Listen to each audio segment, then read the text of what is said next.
Hi, I know I'm just a cat, but I believe in kindness. If you click subscribe under this video, you'll make my day. She said it with that same cold, syrupy tone she always used when pretending to give advice that was actually a slap in the face. You should learn to be more like your sister. She's got the looks, the job, and the man. I didn't flinch. I didn't argue. I just cleared the dinner plates in silence like I had done 100 times before, like I'd done when I was 10 and spilled milk, and she told me, Rachel never spills, like I'd done when I was 15 and didn't make the cheer squad, and she said, your sister would have, like I'd done when I was 22 and showed her my first apartment, a tiny one-bedroom with stained carpets and crooked blinds, and she'd stepped in, looked around and said, well, Rachel's condo has a view of the ocean.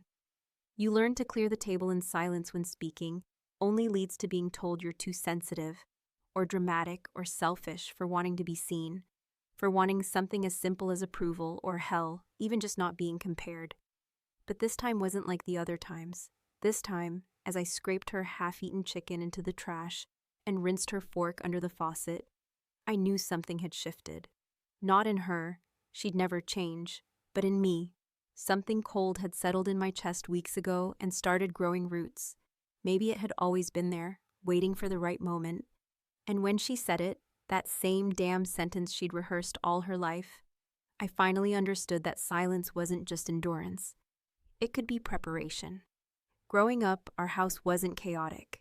It was worse. It was polite. My mother ran our home like it was being constantly inspected by better homes and gardens. Our living room looked like a waiting room for a plastic surgeon, cold, perfect, and full of things you're not allowed to touch. Rachel flourished in that environment. She was poised, elegant, full of the kind of charm that made adults smile and whisper, that one's going places.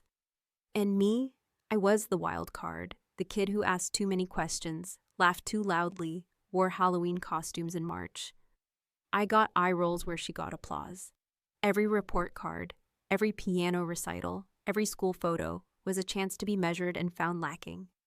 Rachel's hair was shinier, her posture straighter, her smile more photogenic. By the time we hit high school, I stopped trying to compete. What was the point? She was prom queen. I was the girl who worked part-time at the movie theater and wrote poems in the back of her notebook. She got into UCLA. I went to community college and then transferred after 2 years. I built my life the hard way, step by step, with no shortcuts and no applause. And I didn't mind that. Not really. What I minded was how none of it ever seemed to matter. I could have cured cancer, and my mom would still have said, well, Rachel's husband just got promoted. For years, I told myself I didn't care. I lived in a smaller town, worked as a counselor at a high school. Nothing glamorous, but honest work. I helped kids that reminded me of myself. Misfits, quiet ones, the ones who slipped through the cracks. I didn't have Rachel's money or her clothes or her perfect husband with the square jaw and the expensive watch. But I had something she didn't have. I had peace, or so I thought. What broke that illusion wasn't a big moment, it was a phone call. Mom invited me over for dinner, just the three of us. That alone was strange. Usually, it was some big family affair where I was seated at the far end like a leftover guest, while Rachel got the seat of honor. But this time, it was different. She said she just wanted to catch up. I should have known better. When my mother wants to catch up, it usually means she's been stewing over something and needs a new target. And I was right. The evening started as fake warm as ever. She made baked chicken, overcooked green beans, and poured Chardonnay into her fragile, too thin glasses. She asked the usual questions about my job, then interrupted the answers. She smiled without her eyes. She laughed at things that weren't jokes. Then she launched into it. How Rachel had just gotten featured in some magazine for her real estate work. How her new kitchen remodel was to die for. And how she just came back from Mexico with her husband, who, according to Mom, still looks at her like she's 21. I nodded. I nodded so much I could have broken my damn neck. And then came that line. That line she probably practiced in the mirror. You should really learn to be more like Rachel. She paused, waited, maybe for me to apologize, maybe for me to admit defeat. She's got the looks, the job, and the man. I said nothing, just reached for her plate. But here's the thing, I wasn't quiet because I was ashamed. I was quiet because I was calculating. See, I'd found something Rachel thought I didn't know. Something my mother would never be able to spin with her perfect narrative. And the more I thought about it, the more I realized it wasn't just a piece of gossip. It was truth. Ugly, inconvenient truth. The kind that tears down illusions. And I was tired of illusions. The text came the next morning, not from Mom, from Rachel. She wrote, "Mom won't talk to anyone. She just keeps replaying whatever you said." But I hadn't said it yet. So the question is, what do you think I told her? Because I promise you this, whatever you're imagining, it wasn't that. The house smelled like lemon polish and tension. The kind of tension that doesn't scream or crash dishes, but instead hums in the walls, coats the silverware, and clings to the backs of dining chairs like dust that refuses to be wiped away. I stepped inside and instantly felt the years collapsing on me. Like all those times I stood in that entryway waiting to be noticed, or told to fix your hair or stand up straight because, God forbid, a guest should see me looking like I just rolled out of a fight with my own self-esteem.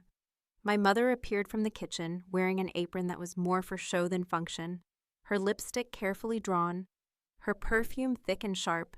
Some vintage scent, she once said, smelled like a woman with options. She kissed my cheek without warmth and handed me a glass of wine that tasted more like strategy than hospitality, then turned away with a smile that was more rehearsed than real. Rachel arrived exactly 9 minutes later, hair curled, heels sharp enough to pierce concrete, arms full of compliments and gifts.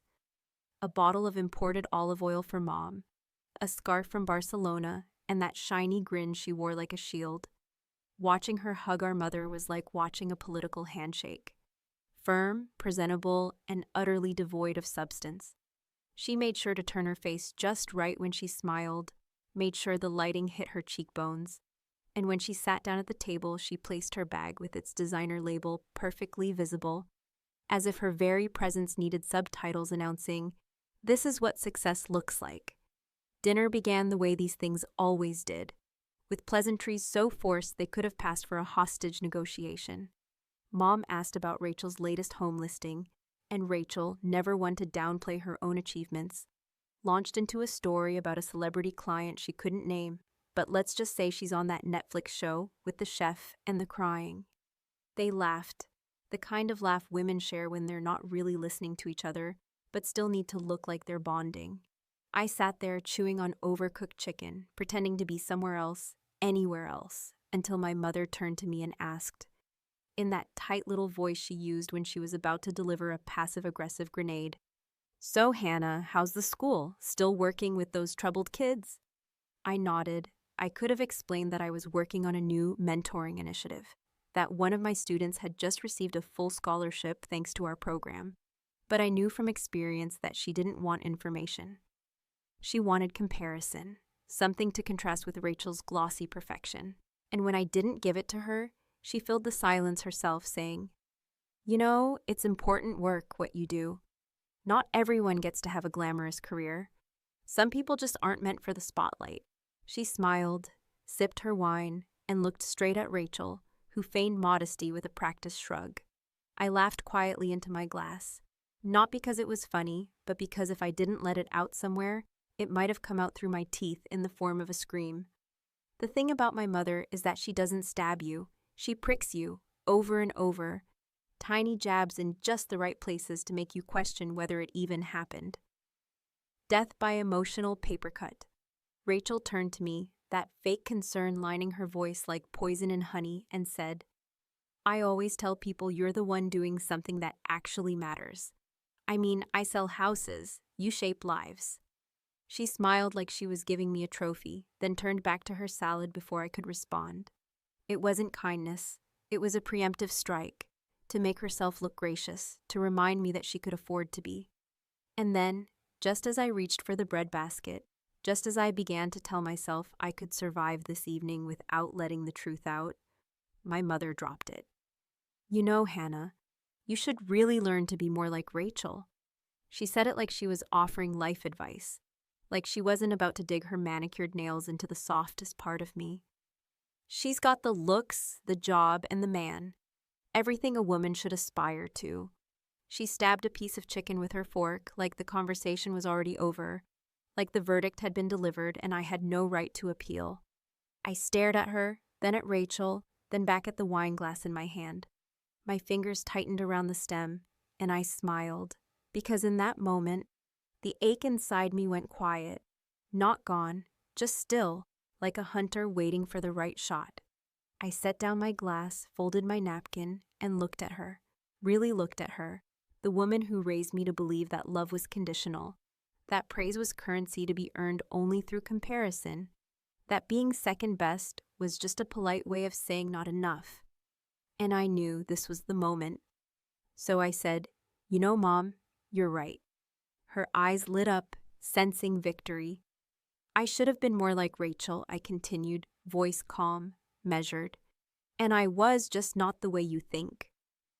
There was a beat of silence, then another, and in that breathless gap, I watched their faces shift, watched confusion start to bloom behind my mother's eyes, watched Rachel's fingers twitch slightly against her wine glass. I knew then that they had no idea what I was about to say next. No clue what truth I'd been carrying for years like a blade I finally had permission to unsheath. And the best part?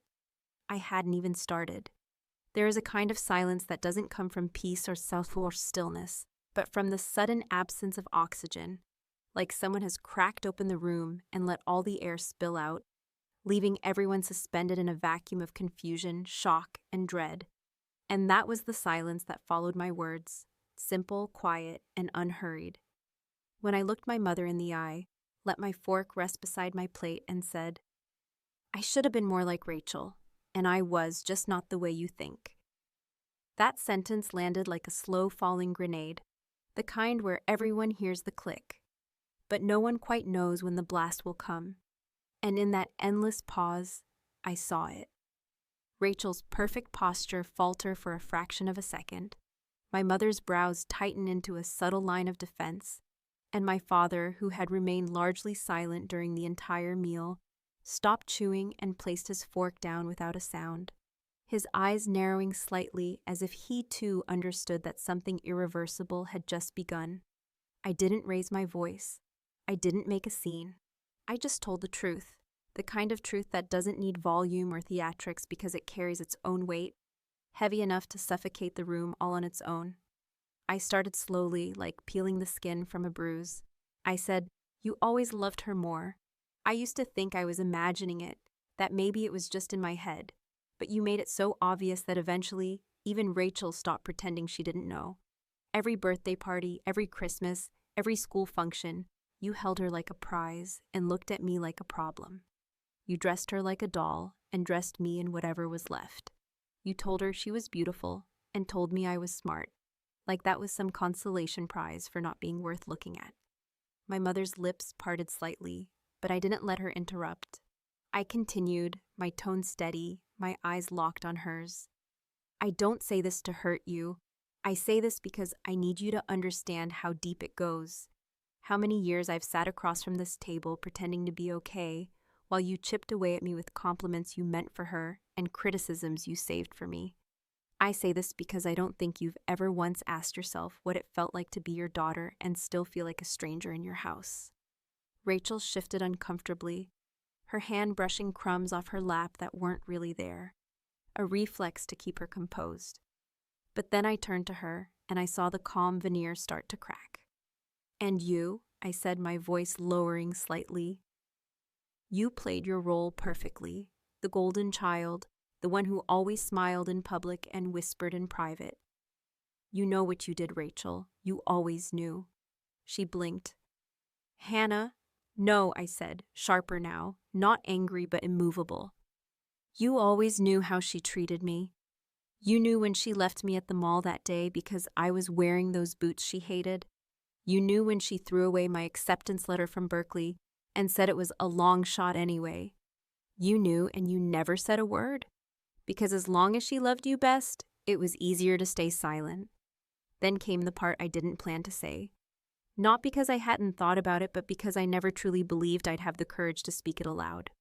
But once you begin tearing down a wall, the dust has already started to choke the room, and there's no turning back.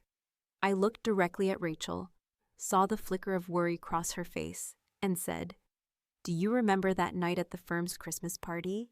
The one where Tom cornered me by the elevator while you were outside on the phone?" Her mouth opened just slightly, and then closed again. My mother furrowed her brow. "Tom?" she asked. "Rachel's husband," I replied, still looking at my sister. "He followed me out of the lobby after you asked me to wait downstairs. Said he needed to get some air too, only what he wanted wasn't air." My father sat up straighter. Rachel went pale. My mother froze. "He told me you didn't satisfy him anymore. Said maybe I could show him what a real woman does. He was drunk. Too drunk to keep his hands to himself." I pushed him away. He laughed. "Told me I'd always been jealous of you, and now I was finally getting a shot at the real prize." The room became heavier than before, every molecule pressing inward like the walls might close in. Rachel's hands trembled slightly. She didn't deny it. She didn't speak. She just stared at me with that hollow look that only someone who's been caught off guard by a truth too inconvenient to dismiss can wear. I leaned back in my chair, not triumphant, not smug, but emptied.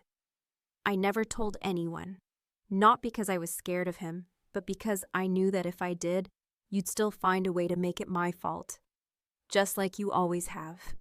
My mother was silent.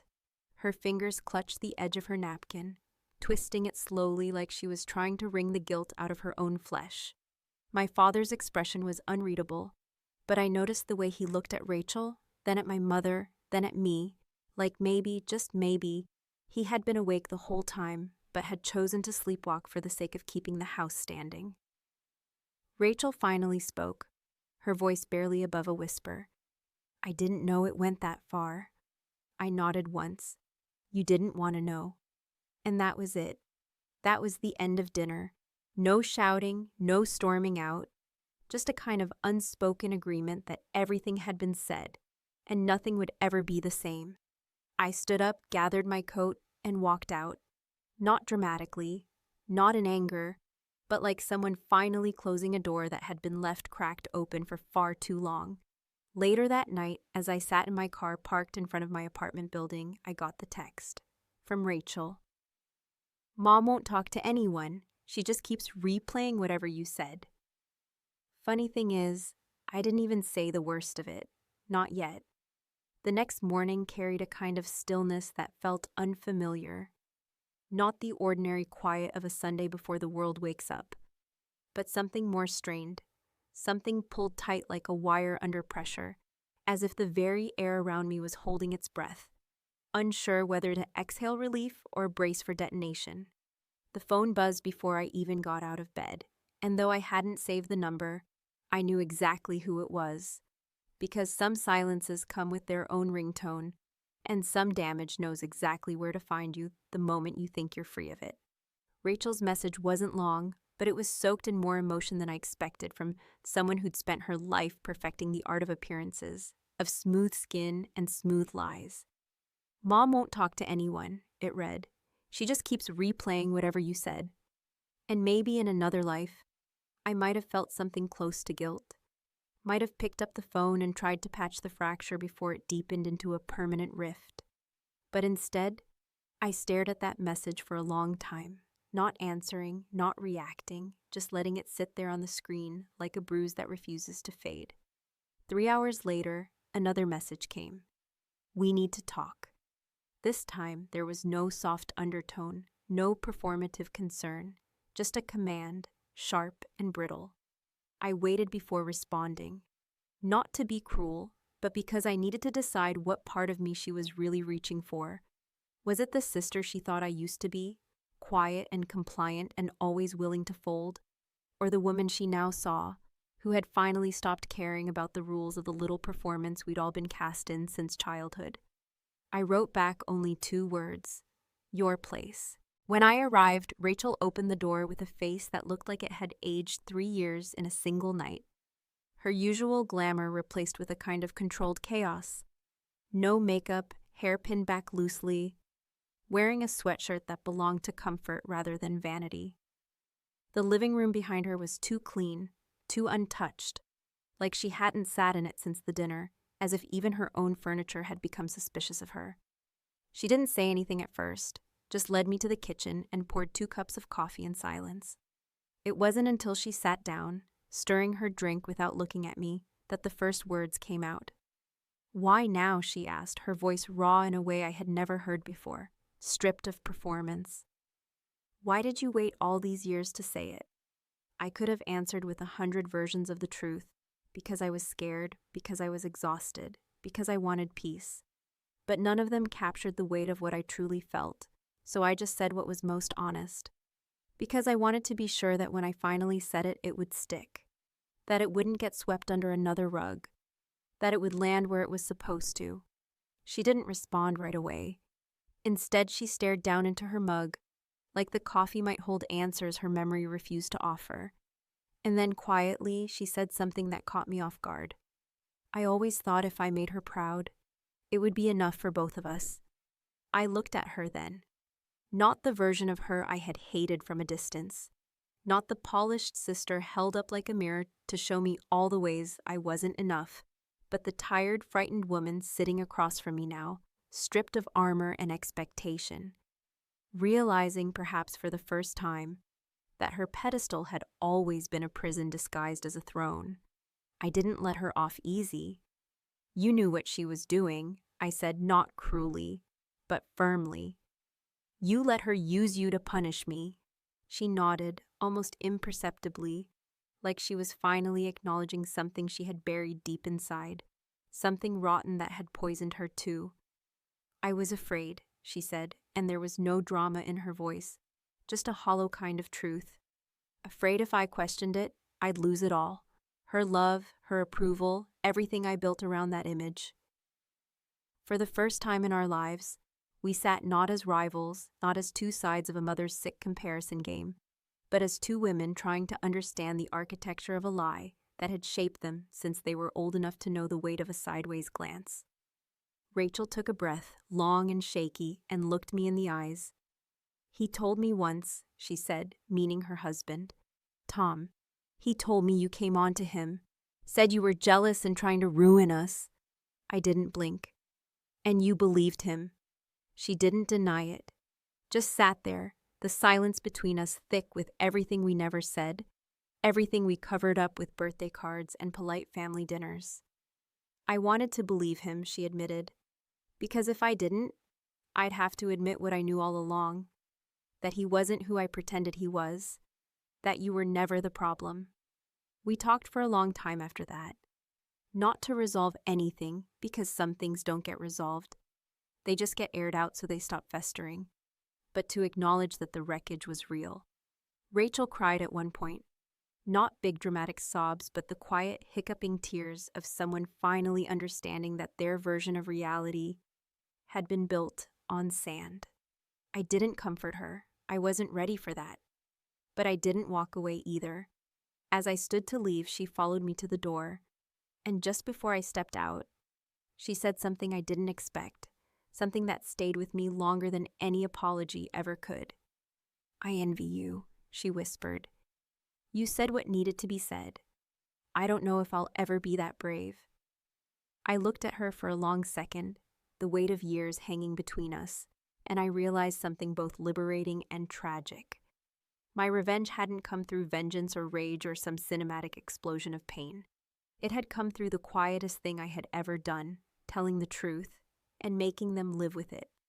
There's a peculiar heaviness that settles in after the storm has passed.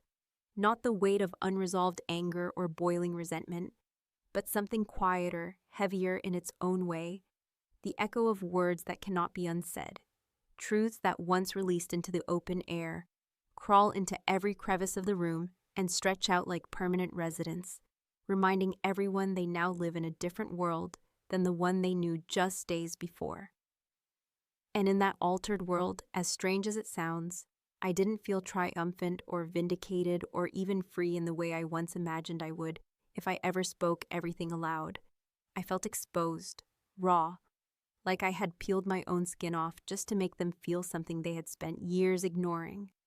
For 2 full days after that conversation with Rachel, my phone stayed silent, no calls from my mother, no passive-aggressive messages wrapped in faux concern, no demands for explanations masked as confusion.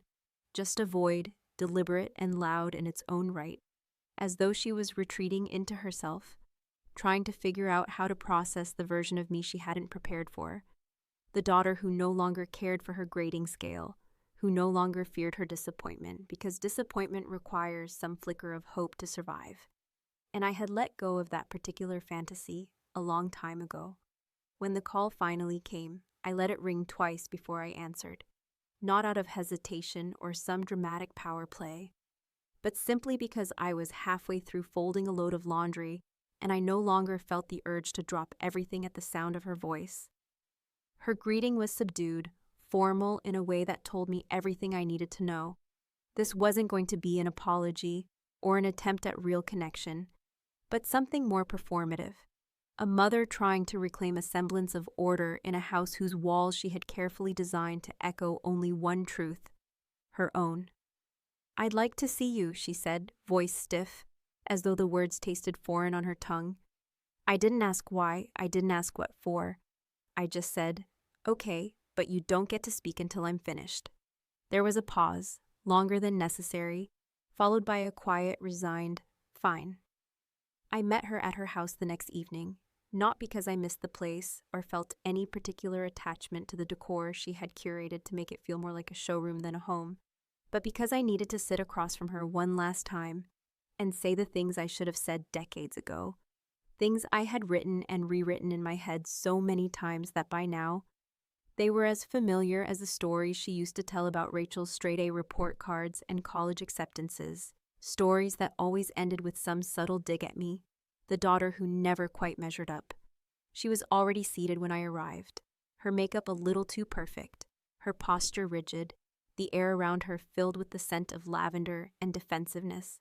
She offered me tea, which I declined, then folded her hands in her lap and waited.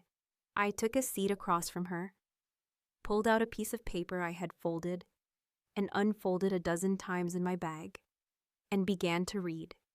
It wasn't dramatic or poetic, nothing lifted from some therapist's handbook or self-help article. It was a letter I had written when I was 13 years old, tucked away in an old notebook under my bed. A letter to her that I never sent because I knew, even then, she wouldn't have understood it. I read every word aloud, my voice steady, my tone flat. Not because I was devoid of emotion, but because if I let any of it in, even a crack, I might not be able to finish. The letter wasn't angry, but it was full of sadness. Sadness from a little girl who just wanted her mother to see her, to notice when she was hurting, to not always default to, "What did you do wrong?" every time something went sideways. It talked about how it felt to come home with a trophy from a science fair, only to have it dismissed as cute, while Rachel's mediocre piano recital was met with applause and champagne.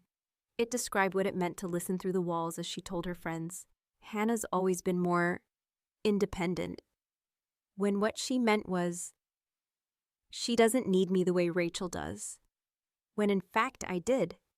I just stopped showing it. It ended with a line I had scrawled in uneven letters that made my voice crack. Even now, all these years later, maybe if I disappeared, you'd finally see what was missing. When I looked up, she was staring at me with something unreadable in her expression. Not shock, not sorrow, just the stunned silence of someone who had seen a version of herself she didn't recognize, and maybe, deep down, didn't want to. I folded the letter and placed it on the table between us. "You don't have to say anything," I told her, "and honestly, I don't want to hear an explanation. This wasn't about fixing anything. This was about letting it out so I don't carry it anymore." She reached for the letter with trembling fingers, and for a second, I thought she might speak, might try to reach across the distance I had laid bare between us. But she didn't. She just held the paper in her lap like something sacred and dangerous all at once.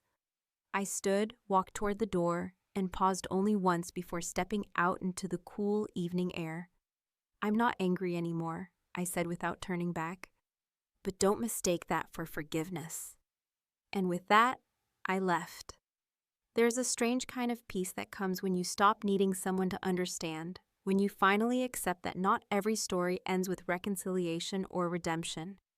That sometimes the most honest form of closure is simply walking away with your dignity intact and your truth spoken out loud.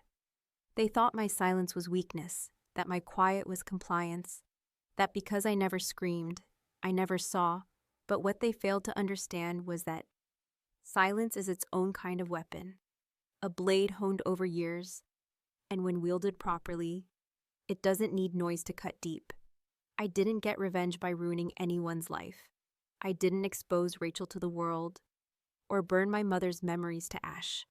I got revenge by surviving them both and by making sure they never again mistook my quiet for surrender.